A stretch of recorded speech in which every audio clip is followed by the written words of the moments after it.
গাড়ি আছে আমার, অনেক গাড়ি, 5টা গাড়ি ভাই।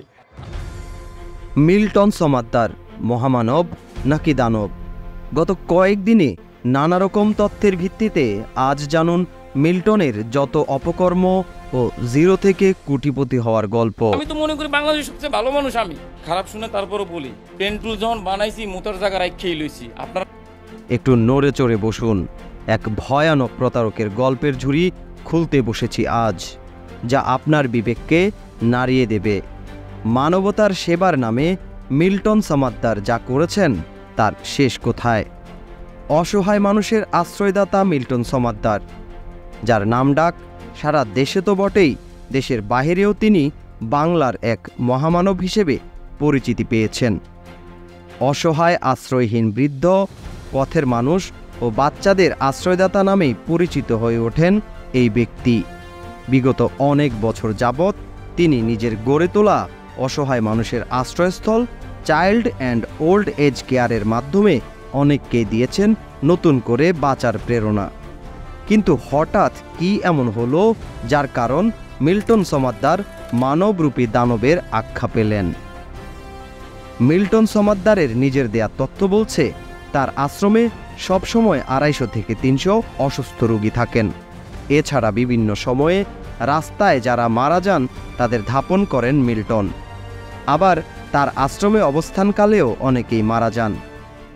সব মিলিয়ে এখন পর্যন্ত প্রায় 900 মরদেহ দাফন করেছেন বলে মিল্টন দাবি করেন। তবে অনুসন্ধানে পাওয়া তথ্য বলছে ভিন্ন কথা।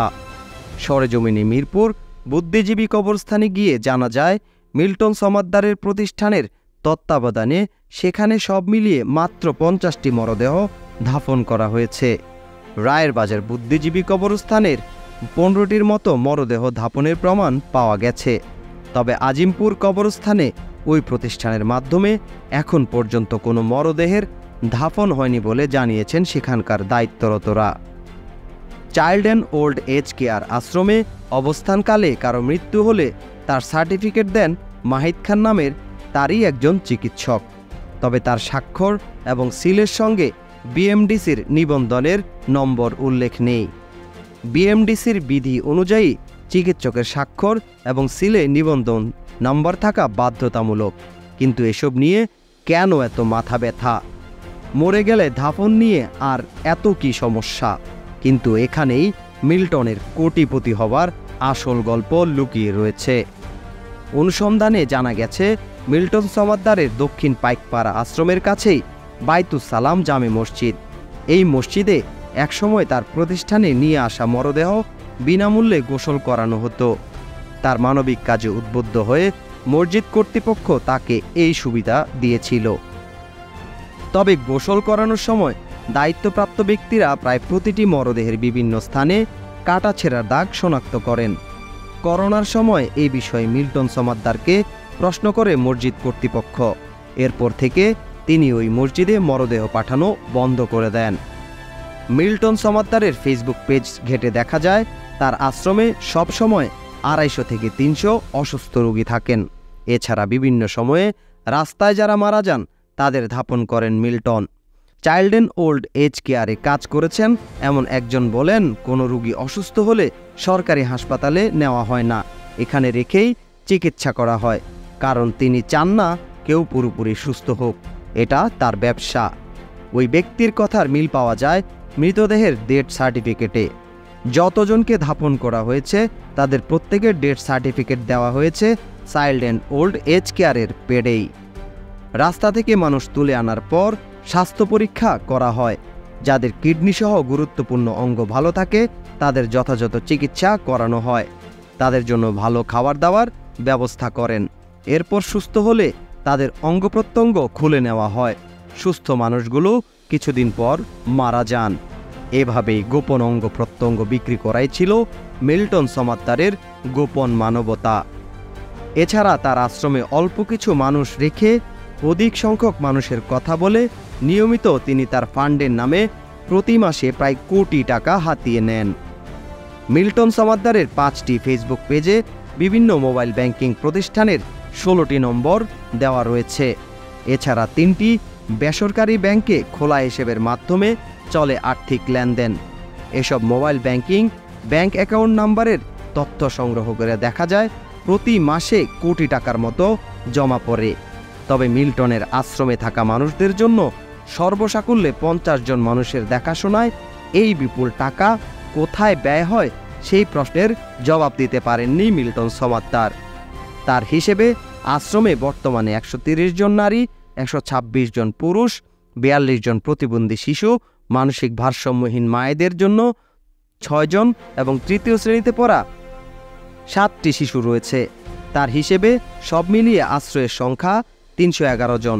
তবে পরিচয় গোপন করে শুক্রবার সাভার এলাকায় ঘুরে মিল্টন সমাদ্দারের দেওয়া হিসেবের সঙ্গে বাস্তবতার কোনো মিল পাওয়া যায়নি। স্থানীয়রা জানান আশ্রমে সর্বোচ্চ 25 থেকে 30 জন থাকতে পারেন। সার্বিক বিষয়ে জানার জন্য মিল্টন সমাদ্দারকে ফোন করলে তিনি বলেন তার সাভারের আশ্রমে রয়েছে 256 জন লোক। মরদেহের গড়মিল সম্পর্কে প্রশ্ন করা হলেও তিনি কোনো উত্তর দিতে পারেননি। সামাজিক যোগাযোগ মাধ্যম ফেসবুকে তার 1,60,00,000-এর বেশি অনুসারী রয়েছে। তার মূল টার্গেট ছিল মানবিক ভিন্ন কাজ প্রচার করে মোটা অঙ্কের টাকা আদায় করা। অসহায় মানুষকে আশ্রয় দেওয়ার নামে তাদের কিডনি সহ বিভিন্ন অঙ্গপ্রত্যঙ্গ বিক্রি করেন তিনি। অনুসন্ধান করতে গিয়ে এমন বেশ কয়েকটি পৈশাচিক ঘটনার প্রমাণ এসেছে নিউজ প্লাসের হাতে। আশ্রমের নামে সাভারে গড়ে তোলেন বিশাল অট্টালিকা। তবে এই আশ্রমে তিনি আশেপাশের আরও জমি দখলের জন্য গড়ে তুলেছেন সিন্ডিকেট। দখলের জন্য এক পরিবারকে আশ্রমে আটকে রেখে মারধরও করেছেন মিল্টন বাহিনী। এছাড়াও মানুষের দানের টাকায় চলা প্রতিষ্ঠানে তার রয়েছে বিশাল বাহিনী, যাদের একাংশের কাজ হলো মানবিক কাজের বিভিন্ন ভিডিও তৈরি করে সোশ্যাল মিডিয়ায় পরিচিত বাড়ানো। এসব ফেসবুক ভিডিও ডলার খরচ করে বুস্টের মাধ্যমে পৌঁছে যায় সারা বিশ্বের মানুষের কাছে।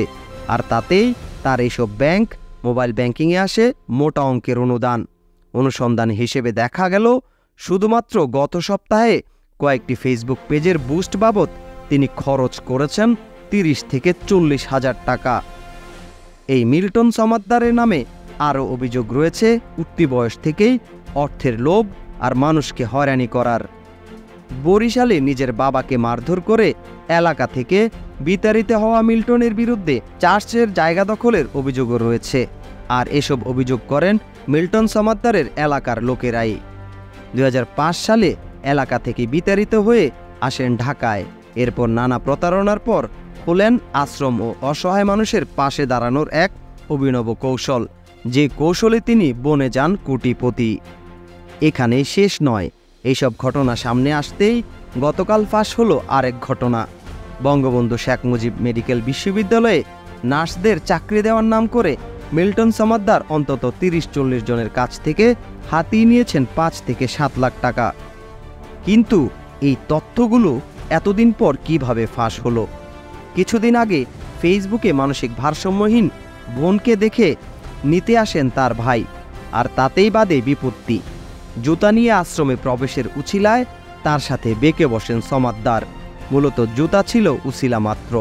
কোনোভাবেই ওই বোনকে ভাইয়ের কাছে দিতে রাজি হননি মিল্টন। শেষ পর্যন্ত ওই ব্যক্তির গায়ে হাত তোলেন মিল্টন সমাদ্দার। আর সে সময় ওই ব্যক্তি পুলিশে খবর দেন। পুলিশ আসলেও পুলিশের সামনে অকথ্য ভাষায় ওই ব্যক্তিকে নাজেহাল করেন মিল্টন সমাদ্দার, এবং কি গায়েও হাত তোলার চেষ্টা করেন। আর সেদিনের সেই সমস্যার রেশ ধরেই মিল্টনের অপরাধের বল্ট খুলে বসেছে মিডিয়া। এরপর থেকেই প্রতিদিন মিল্টনের নানা অপরাধ উঠে আসতে শুরু করেছে। এখন পর্যন্ত মিল্টন সমাদ্দার কোনো প্রশ্নেরই সঠিক উত্তর বা প্রমাণ দিতে পারেননি। ওফাইয়াদ, নিউজ ডেস্ক,